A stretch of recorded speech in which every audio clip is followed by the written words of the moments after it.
Estamos en una nueva entrega en este ciclo de charlas en el que abordamos junto a reconocidas abogadas de aquí de nuestra ciudad el derecho de los niños, niñas y adolescentes. ¿Cómo estás, Alina? Bien, muy bien, gracias. Bueno, el tema que nos convoca en el día de hoy es el deber alimentario. Bueno, ¿qué se entiende justamente por alimentos? Por alimentos se entiende todo lo necesario para la subsistencia, el vestuario, la habitación, la asistencia médica, la educación y también para cubrir aquellas necesidades morales o culturales.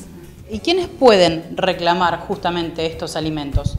El Código Civil establece que todas las personas que por algún motivo no pueden proveerse por sí solos de estas condiciones o esto que incluyen los alimentos, pueden reclamárselo a aquellos que son sus parientes, ascendentes o descendentes y también en algunos casos los hermanos.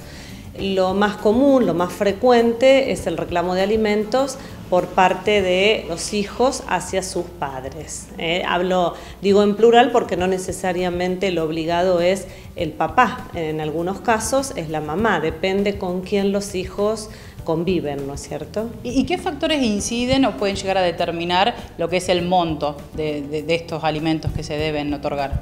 Se tienen en cuenta, digamos, distintas cuestiones. Se tiene en cuenta cuál es la necesidad de aquel que va a ser alimentado, cuál es el estilo de vida, la condición social en la que esa persona vive y también se tiene en cuenta cuál es la capacidad que tiene el alimentante, es decir, cuáles son los ingresos que tiene aquel que va a cumplir con la obligación. Y en el proceso de alimentos, digamos, en lo que es ya la acción judicial, el proceso tiene una carga de prueba dinámica. ¿Qué quiere decir esto? Que se tiene en cuenta, a veces es bastante frecuente que sea muy difícil de demostrarle el ingreso de un alimentante, ¿no? Hay papás o mamás que no registran ingresos o que registran ingresos insuficientes.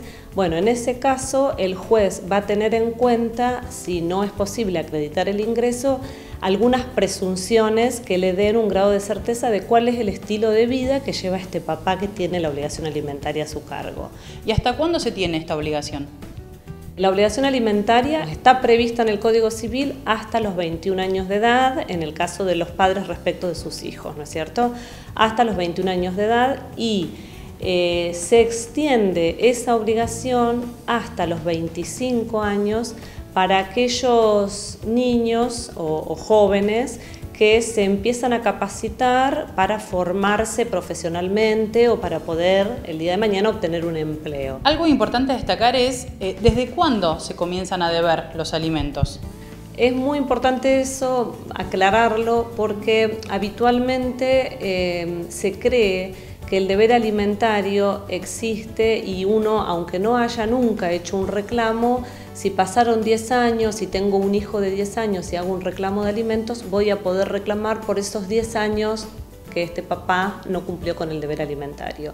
Y esto no es así. Los alimentos se deben desde que se reclaman. Por un lado está, digamos, uno podría decir, bueno, la obligación moral existe, ¿no? Desde el nacimiento de un hijo, yo tengo el deber alimentario tanto como mamá como papá. Pero el deber legal, digamos, desde el punto de vista de lo que uno va a poder exigir, es desde el momento que se reclaman. ¿Y cuáles son las sanciones que se prevén en el caso de que no se cumpla con esta obligación? Bueno, hay distintas sanciones por incumplimiento, ¿no? Por un lado están las sanciones desde el ámbito civil, diría yo, que tienen que ver con las que un juez puede disponer. Un padre o una madre que no cumple con la obligación alimentaria, el juez podrá disponer un embargo de sueldo o un embargo de bienes. Y por otro lado están las sanciones, digamos, desde la órbita penal.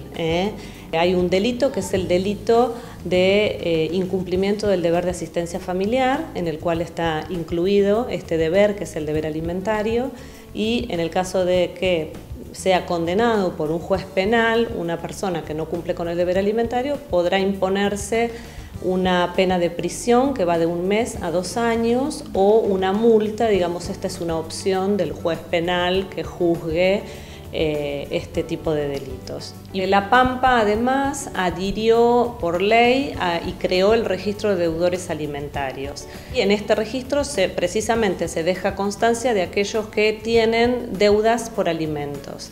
Y por lo tanto, cuando se hacen determinados trámites, como puede ser el trámite de licencia de conducir, el de obtener una cuenta bancaria o una tarjeta de crédito, tramitar una habilitación comercial, participar de una licitación, en todos esos trámites te piden la constancia de que no registras deuda en este registro de deudores alimentarios. O sea que el hecho de que alguien no cumpla con la obligación alimentaria y registrarse allí va a importar que no va a poder llevar adelante estos trámites. Más que importante, ¿no?, que La Pampa adhiera a esto, también es una garantía para la persona que tiene a cargo a su hijo que la otra persona responda, ¿no? Sí, además teniendo en cuenta que diría yo, que el reclamo más frecuente en el derecho de familia es el reclamo de alimentos y hay muchas dificultades para poder cobrar a veces los alimentos, en muchos casos donde incluso conocemos hombres que han renunciado a un empleo, ¿no?, para no cumplir con el deber alimentario. Esto incluso puede hacerlos incurrir en el delito del incumplimiento del deber alimentario. Bien, vos lo decías recién, sin duda que los conflictos por el deber alimentario son los que más predominan en este ámbito. ¿Y qué rol cumple la mediación en estos casos? Imagino que más que importante. Sí, bueno, hoy por hoy la instancia de mediación es una instancia previa a la judicial y sí es importante porque, bueno, en muchos casos, diría yo que en la gran mayoría de los casos se acuerdan se hacen acuerdos de fijación de cuota alimentaria en esta instancia de la mediación sin llegar a la instancia de juicio. Así que la verdad es que sí, que hoy cumple un rol importante la mediación. Se abrevian los plazos, sin duda, y también se minimizan lo que repercute en el niño, ¿no?, que como siempre decimos está en el medio de una disyuntiva familiar. Sí, sí, también, bueno, en las relaciones familiares uno siempre dice que en la medida de lo posible hay que evitar la judicialización de los conflictos familiares. Así que bueno, la verdad es que en la mediación se puede lograr un acuerdo donde las partes se escuchan, trata de que se entiendan y de esta manera evitar otra instancia que termina siendo perjudicial para todos. Muchas gracias. No, nada.